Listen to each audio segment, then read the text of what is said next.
ಪ್ರಮುಖರು ಕೇರಳದ ತೆಲ್ಲಿಚೇರಿಯ ಡಾಕ್ಟರ್ ಜಾನಕಿ ಅಮ್ಮಾಳ್. ಇವರು ಭಾರತದ ಪರಿಸ್ಥಿತಿಗಳಿಗೆ ಅನುಗುಣವಾಗಿ ಹೆಚ್ಚು ಇಳುವರಿ ನೀಡುವ ಸಿಹಿ ಕಬ್ಬುಗಳನ್ನು ಅಭಿವೃದ್ಧಿಗೊಳಿಸಿದರು. ಸಸ್ಯಗಳ ವರ್ಣತಂತುಗಳ ಬಗ್ಗೆ ಅಧ್ಯಯನ ನಡೆಸಿದರು. ಮೆಗ್ನೋಲಿಯಾ ಕೋಬಸ್ ಜಾನಕಿ ಅಮ್ಮಾಳ್ ಎಂಬ ಹೊಸ ತಳಿಯನ್ನು ಸೃಷ್ಟಿಸಿದರು.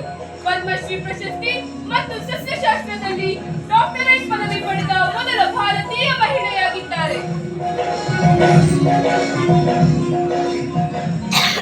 ಡಾಕ್ಟರ್ ಟೆಸ್ಸಿ ಥಾಮಸ್ ಭಾರತದ ಬಹುನಿರೀಕ್ಷಿತ ಅಗ್ನಿ ಕ್ಷಿಪಣಿ ಯೋಜನೆಯ ಮೊದಲ ಮಹಿಳಾ ನಿರ್ದೇಶಕಿ.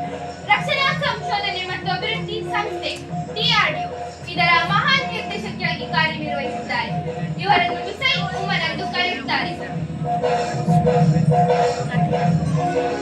ಡಾಕ್ಟರ್ ಇಂದಿರಾ ಹಿಂದೂಜಾ ಭಾರತದ ಪ್ರಮುಖ ವೈದ್ಯೆ, ಹೆರಿಗೆ, ಸ್ತ್ರೀರೋಗ ಹಾಗೂ ಬಂಜತನ ತಜ್ಞೆ. ಭಾರತದ ಮೊದಲ ಪ್ರಣಾಳ ಶಿಶುವಿನ ಜನನಕ್ಕೆ ಕಾರಣರಾಗಿದ್ದಾರೆ. ಗ್ಯಾಮೆಟ್ ಇಂಟ್ರಾಫೆಲೋಪಿ ಟ್ರಾನ್ಸ್ಫರ್ ತಂತ್ರಜ್ಞಾನವನ್ನು ಅಭಿವೃದ್ಧಿಪಡಿಸಿದರು.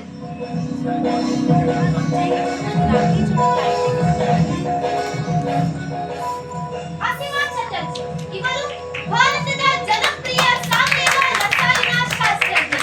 ಇವರ ಅತ್ಯಂತ ದೊಡ್ಡ ಸಾಧನೆಗಳೆಂದರೆ ವಿವಿಧ ಆಲ್ಕಲಾಯ್ಡ್ಗಳ ಸಂಶೋಧನೆ, ಅಪಸ್ಮಾರ ಮತ್ತು ಮಲೇರಿಯಾ ವಿರೋಧ ಔಷಧಿಗಳ ಅಭಿವೃದ್ಧಿ. ಭಾರತೀಯ ವಿಶ್ವವಿದ್ಯಾನಿಲಯದಲ್ಲಿ ವಿಜ್ಞಾನ ಡಾಕ್ಟರೇಟ್ ಪಡೆದ ಮೊದಲ ಮಹಿಳೆ. ಕಲ್ಪನಾ ಚಾವ್ಲಾ ಏರೋಸ್ಪೇಸ್ ಇಂಜಿನಿಯರಿಂಗ್ ಅಲ್ಲಿ ಡಾಕ್ಟರೇಟ್ ಪದವಿ. ಬಾಹ್ಯಾಕಾಶಕ್ಕೆ ಹೋದ ಮೊದಲ ಭಾರತೀಯ ಮೂಲದ ಮಹಿಳೆ. ನಾಸಾದಲ್ಲಿ ಸಂಶೋಧಕರಾಗಿ ಕೆಲಸ. ಭೂಮಿ ಮತ್ತು ಬಾಹ್ಯಾಕಾಶ ಒಳನೋಟದ